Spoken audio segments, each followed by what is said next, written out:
Boa tarde, gente. Eu estou muito contente de estar aqui com vocês. Eu sou a Alessandra, eu sou uma mulher branca, baixinha, com cabelo meio loiro, meio encaracolado e meio bagunçado.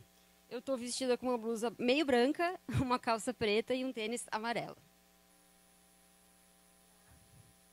Olá, eu sou a Carol, eu sou uma mulher branca, também baixa, de cabelos cacheados castanhos e estou usando um macacão verde e preto.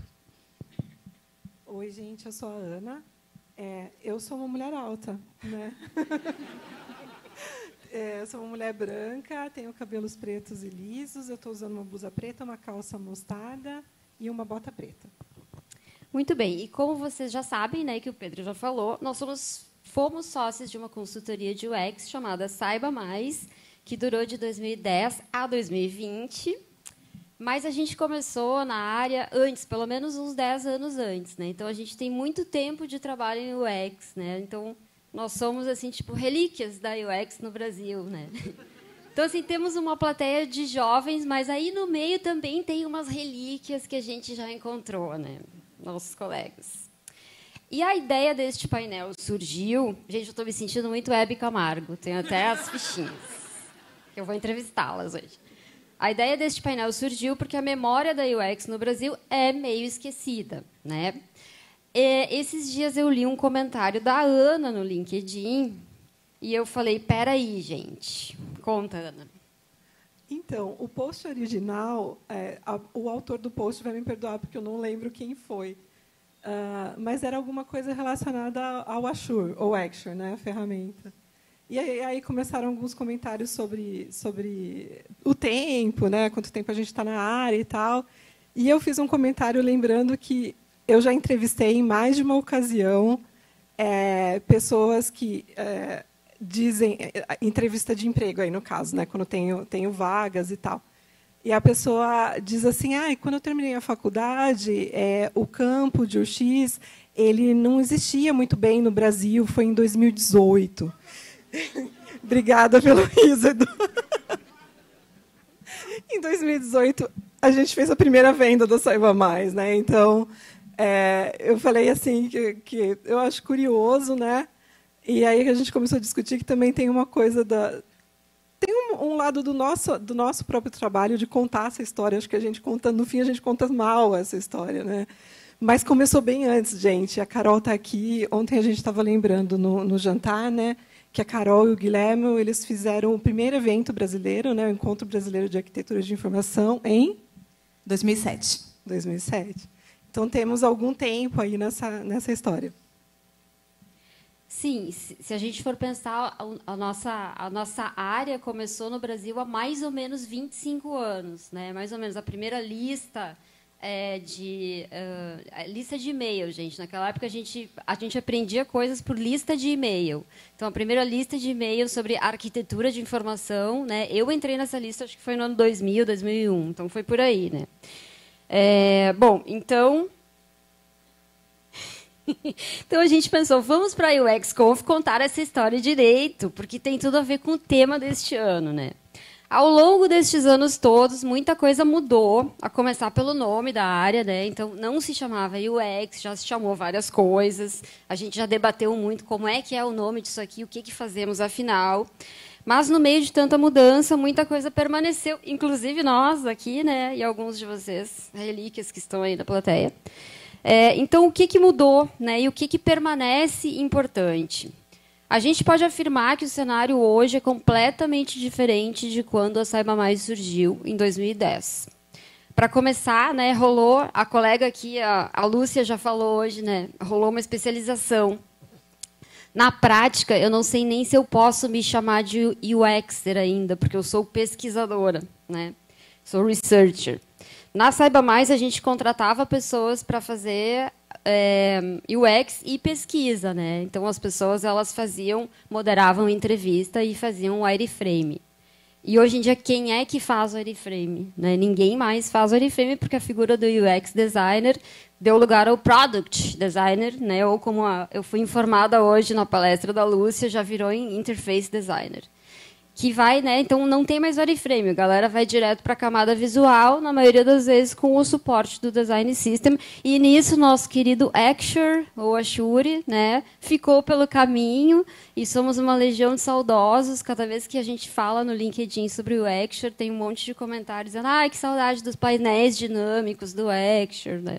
Se vocês jovens nunca viram, procurem um protótipo no Axure. E o nosso trabalho muda muito. De novo, vou citar aqui a Lúcia, ela falou várias coisas aqui na palestra dela, né, que a gente já estava planejando falar. Antigamente, as pessoas entravam numa empresa, passavam 30 anos fazendo a mesma coisa, às vezes 30 anos na mesma empresa, né? E na nossa área, a gente está assim, cansado de se reinventar. Praticamente a cada 2 anos as coisas mudam e continuam mudando, né? Então, gurias, para eu não ser aquele tipo de entrevistadora que não entrega o microfone para as entrevistadas, para começar, então, quem são os UXers hoje em dia? Quem nós somos? Para começo, eu acho que esse nome saiu de moda. O nome que está em voga hoje é muito mais Product Designers, pelo menos é o que eu vejo mais vagas aparecendo, do que UX Designers. Inclusive, no Quinto Andar, há uns 6 meses, a gente teve um novo CPO que assumiu, e ele usa o termo UX, e o time se incomoda profundamente, porque como assim? Então, nós somos Product Designers, está chamando a gente de UXer? Eu não sei porquê do viés negativo, mas eu acho engraçado que, ao longo da nossa carreira, a gente já se chamou de várias outras coisas. Eu comecei como arquiteta de informação, em algum momento eu fui analista de usabilidade, em algum momento eu fui designer de interface, e as coisas foram variando. E a gente é muito ruim, a gente todo ano volta aqui, discute o papel, o que a gente faz, como a gente se chama. A gente é muito ruim nessa definição, mas eu também não sei se a gente precisa ter uma definição tão clara. Às vezes a gente tem esses termos, eu vejo vagas em lugares diferentes, com nomes iguais, que querem dizer coisas diferentes, e vagas com nomes diferentes, mas, na verdade, que estão buscando um perfil que é igual. Então, o que eu gosto de definir é que, assim, o propósito do que eu faço sempre foi ajudar as empresas a terem experiências que são, de um lado, fáceis de usar, interessantes e que são instigantes para o público final e, ao mesmo tempo, estão conectadas com o negócio. Então, você tem que fazer esse tripé entre o que a tecnologia te permite construir, o que seu usuário quer na ponta e o que faz sentido no contexto de negócio que você está inserido. Eu acho que isso não muda e é o cerne do que a gente entrega. Conectando com o tema, né, do evento, do que é imutável. Eu concordo, assim, no fim, de uma certa maneira, os rótulos eles servem para a gente se comunicar um pouco enquanto mercado. Então, você entende como uma empresa está organizada e outra empresa, você faz um depara, você consegue entender se aquela vaga em outra empresa é para você ou não, se a descrição do que você faz se encaixa ou não. Mas outra coisa que a gente estava discutindo é essa questão de tempos em tempos a gente tem esse movimento, né, generalista e especialista. Teve uma época que a gente era generalista, né, no começo da empresa, a gente fazia várias coisas. Aí a gente teve muito dinheiros de financiamentos e o mercado cresceu muito e a gente foi se especializando. E aí, quando o mercado global ele entra em recessão, né, ali um pouco conectado com o final da pandemia, a gente vê de novo as pessoas virando generalistas, né?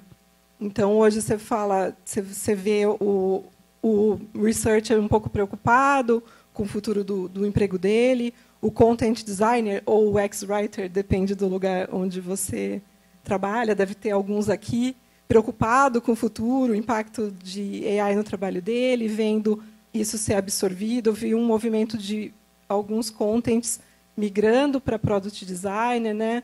Então, ele vai parar de fazer content? Não vai, né? Você acaba acumulando funções num momento que tem mais escassez, o mercado está mais retraído. E aí o que permanece é a nossa capacidade de se adaptar aos novos cenários, né? Então, aprender constantemente, estar conectado com esses movimentos para entender para onde você vai, né? Bom, então, já que tu está falando de mercado, Como é que está o mercado agora, assim, né, fazendo olhando em retrospectiva, né, desde que a gente começou, nas várias fases, como está agora? Está melhor, está pior? A gente teve uma explosão ali na época da pandemia, né, com várias vagas e com os empregos virando remotos, né? E agora, gurias, como é que tá? Como é que vocês acham que está a tendência?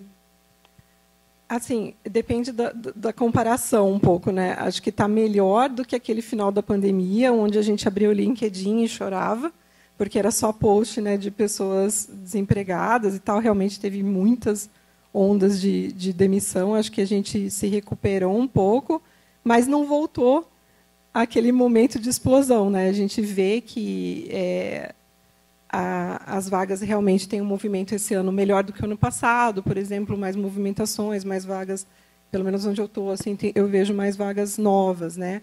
Mas tem um ponto, né, Carol? Assim, eu vejo que acabou aquele cri-cri. Eu me lembro que tinha 2 anos atrás eu queria mudar de emprego e nada acontecia.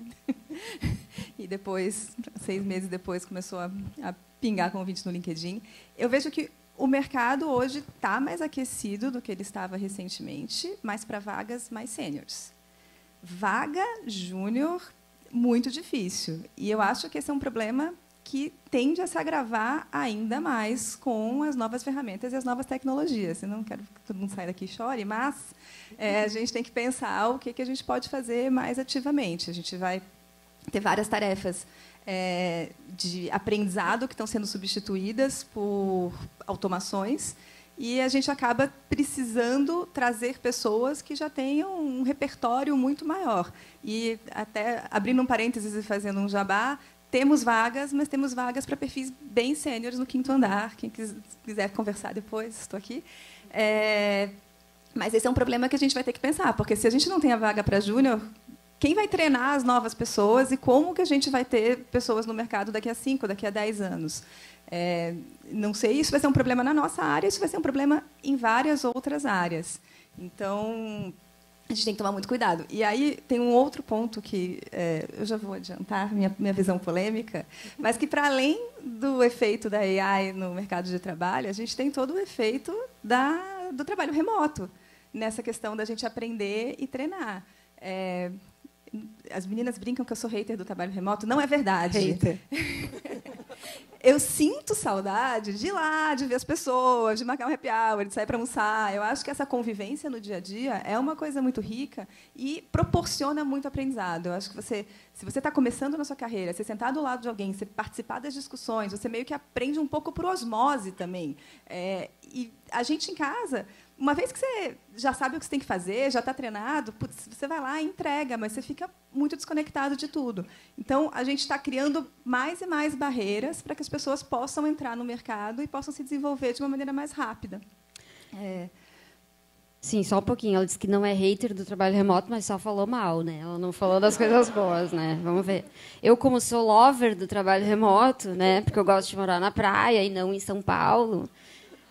Então, eu queria saber quais foram os ganhos agora que o trabalho remoto trouxe. Eu tenho que falar dos ganhos, que eu sou otimista.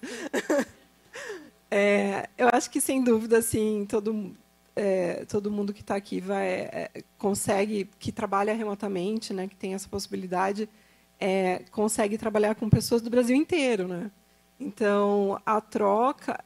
Antes, assim, a gente sempre, em pesquisa, a gente tinha essa questão de, muitas vezes, colocar para o cliente, quando a gente fazia muito campo presencial, vamos tentar fazer um campo fora de São Paulo, vamos tentar, né, para outras regiões do Brasil, ouvir outras pessoas, né, senão você fica muito enviesado.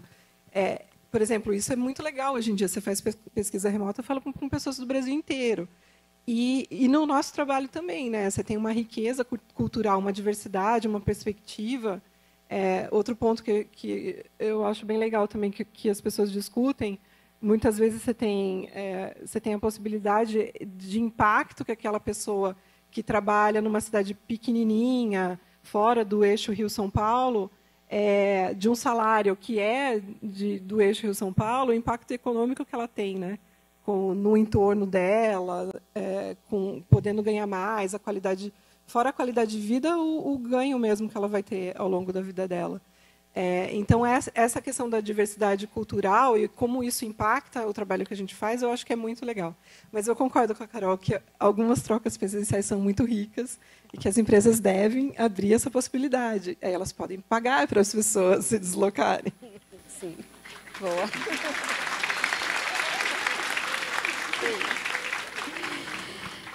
Gurias, teve uma fase em que a gente se preocupava muito em provar o nosso valor, provar o valor da UX.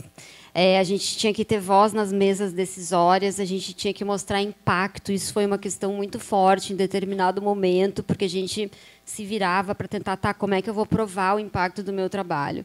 Vocês acham que a gente conseguiu, como área, UX conseguiu provar o valor? Ale, eu sigo provando o meu valor todos os dias. Eu acho que esse é um trabalho que não vai mudar. Isso daí é das coisas que permanecem, porque acho que mudou um pouco. Acho que a gente ficou um pouco mais maduro em como a gente comunica isso. A gente se aproximou mais do negócio, mas design, se você quiser, é sempre deixa esse pessoal aqui, é um negócio meio tático, deixa ali na ponta.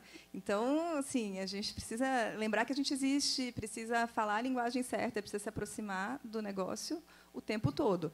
É lógico que você parte de um lugar que hoje as pessoas já sabem que tem algum valor, porque antes, o que é isso, né? Eu acho que vinha de um lugar de nunca pensei nisso. Nossa, alguém cuida da experiência. Tem alguém que está lá, que não está me deixando ficar sem saber que botão que eu aperto para ir para o próximo passo.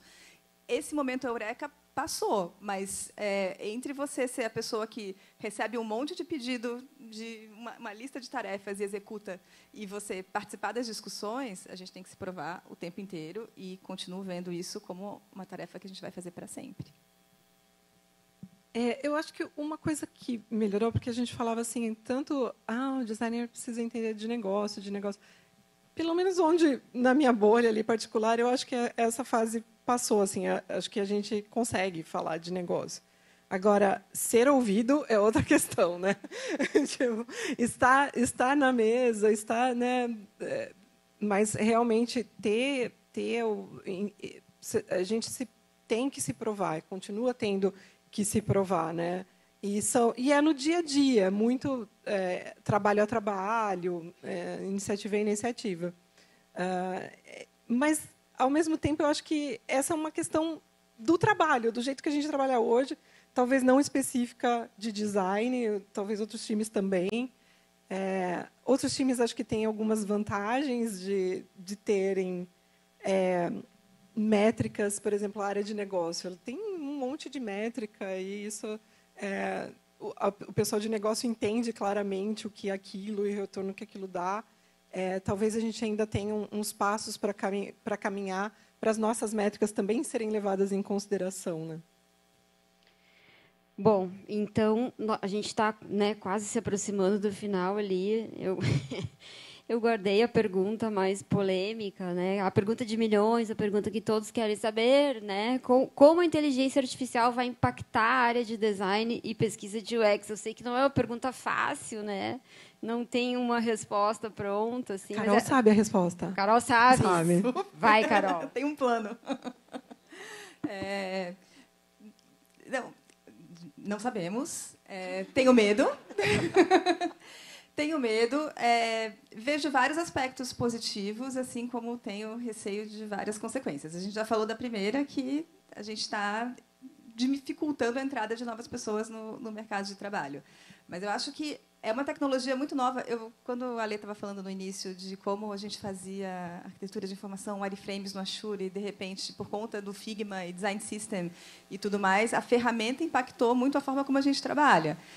A forma como a gente trabalha hoje, as pessoas começam já num lugar que elas já têm uma interface final e não param para pensar nessa estrutura antes. Bem ou mal, com as ferramentas de GenAI focadas em design, a gente vai passar por outra revolução sobre a forma como a gente trabalha.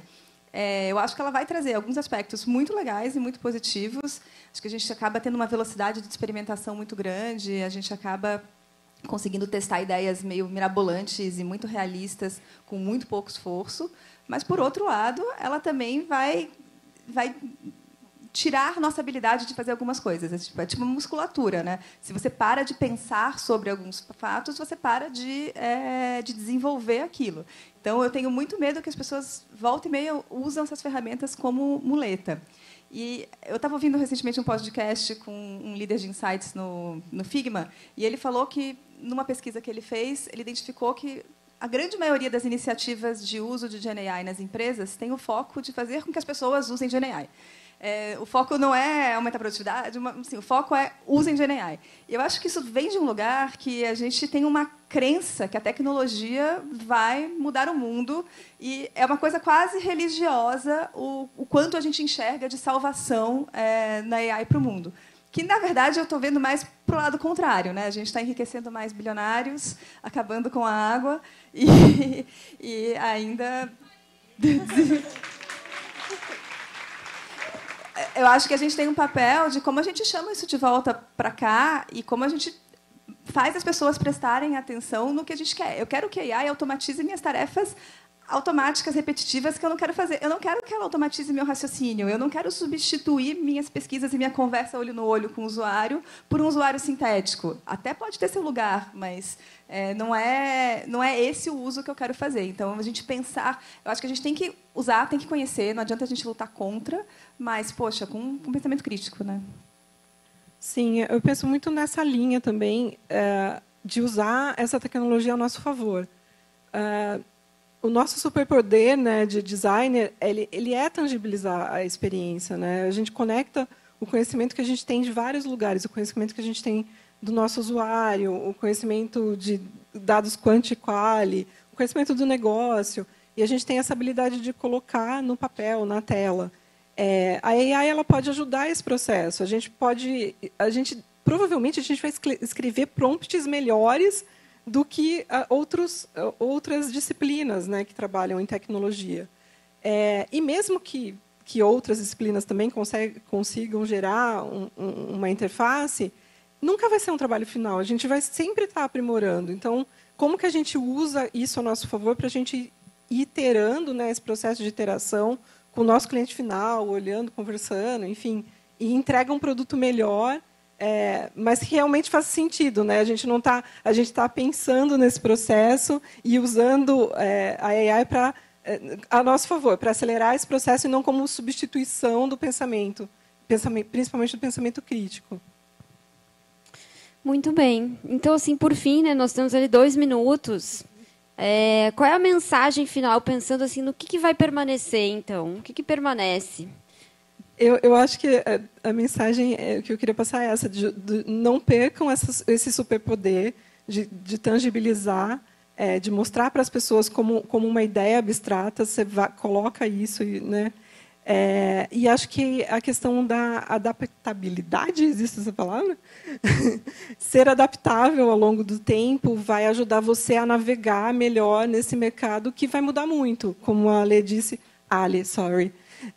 o nosso emprego muda a cada 2 anos, o que a gente faz muda a cada 2 anos, e se você conseguir se manter aberto às mudanças, vai ser muito mais fácil você se adaptar ao longo do caminho. Mensagem que eu queria deixar é que a gente tem que continuar sendo curioso, mas combinar essa curiosidade com um senso crítico. Eu acho que vale a pena a gente experimentar, a gente ler. A melhor forma de você se manter atualizado é assim, despertar esse senso e estar atento ao que está acontecendo à sua volta, tanto em relação à tecnologia, mas não só, né, como o mundo como um todo. E você, Ali? Eu completo: ler livros, ler literatura. Ler literatura brasileira, latino-americana, escrita por mulheres.